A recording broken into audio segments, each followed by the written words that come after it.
Hi! మన ప్రదీప్ రంగనాథన్ మరో youthful Gen Z పైన ఉన్న సీరీస్‌తో వస్తున్నాడు ఇంకోటి ఈసారి 2040 అంటున్నాడు.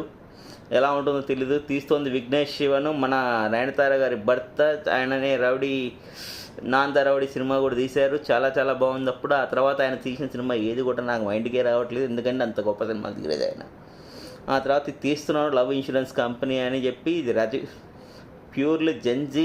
ఆ తర్వాత వచ్చే జనరేషన్ టార్గెట్ పెట్టుకొని తీస్తున్నట్టే అనిపిస్తుంది తప్ప నాకే మిగతా వాళ్ళకి పెద్దగా ఎక్కుతుందో లేదో. నాకు బేసిక్గా ప్రదీప్ రంగనాథన్ సినిమాలు నచ్చవు అంత ఈజీగా. బట్ నేను ఓటీటీలోకి వచ్చాక కొంచెం ఒకసారి రెండుసార్లు చూస్తే అప్పుడు ఓకే బాగా అనిపిస్తుంది. బట్ ఇనిషియల్ ఫేజ్లో ఫస్ట్ థియేటర్లో చూసినప్పుడు నాకైతే పర్సనల్ నచ్చదు, ఎందుకో నాకు తెలీదు. But maybe I'm not the right audience for him. But cinema ఇంట్రెస్టింగ్గా ఉంది.